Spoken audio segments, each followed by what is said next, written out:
Она абсолютно такая же, на мой взгляд. То есть логика, что он или никто. Никто, кроме тебя. То есть в 96-м году выступал Ельцин против Зюганова, а в 99-м Путин против всех, в 2000-м Путин против всех остальных. И мы не должны забывать, что и в том, и в другом случае была затеяна Чеченская война.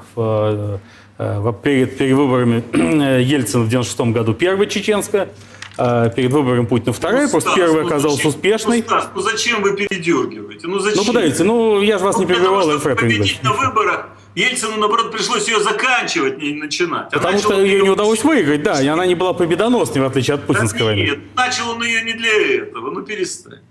Вы скажите, для чего начал? Почему? Я весь во внимании.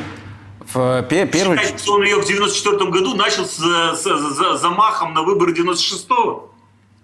Мне тоже кажется, что это такая довольно...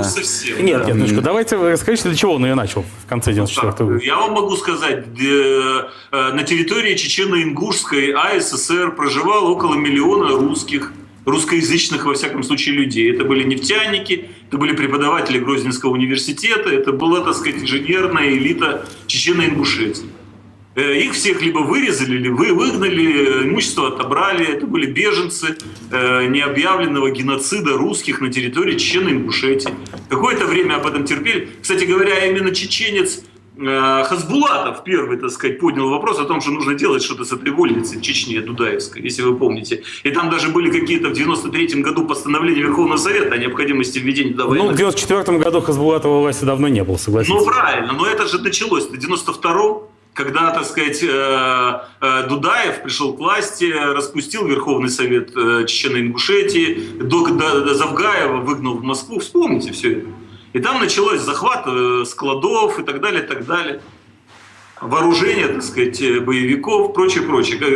Я не знаю, существует ли вообще на свете хоть какое-то правительство, если оно считает себя таковым, которое бы смирилось с тем, что где-то там на окраинах империи, так сказать, некая национально обособленная общность, захватив военные склады, вооружается и формирует, так сказать, альтернативные органы власти.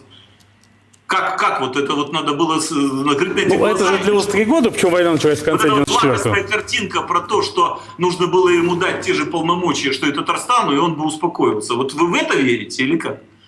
Это к тому моменту, когда уже миллион русских было издано. Я верю только в Господа Бога. Я спрашиваю, чем отличается, почему 3 года это длилось, а война началась в ноябре 94-го. Вы вспомните, какие это были 3 года. Вы вспомните, так сказать. Страна чуть кровью харкала, на карачках ползала, так сказать, чуть не сдохли все. Стояли на фоне широкомасштабного голода. В этот момент войну начать. Только оклемались чуть-чуть, так сказать, огляделись по сторонам и начали. Я отнюдь не поддерживаю войну 94-го года. Я просто вам объясняю логику, в которой действовал Ельцин. На самом деле, я 99-й, лично я помню лучше, чем 94-й. И в 99-м году и общественное мнение поддерживало войну. Да и я и про себя не могу сказать, что я был резко против. То есть у меня был... Михаил, а вот сейчас 86% поддерживает Путина. Сейчас. Я, кстати говоря, не уверен, что в 94 году общественное мнение поддерживало эту войну.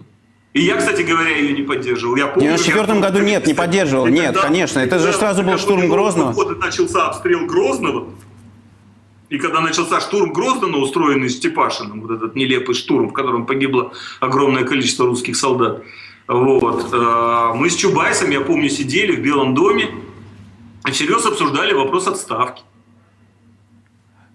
Про 94 год очевидно, что не поддерживала, конечно, и, собственно, поэтому она в результате закончилась. Зачем он ее начал? Я вам рассказываю логику, в которой жил тогда Ельцин. Я очень много разговаривал на эту тему с Павлом Грачевым. Я очень много разговаривал на эту тему с Александром Казаковым, который был в то время руководителем регионального департамента в администрации президента, и у которого начальником отдела как раз Завгаев работал. Я помню эту ситуацию, как Филатов там, так сказать, собирал бесконечное совещание по поводу Чечни. Как этот вице-премьер бывший умер.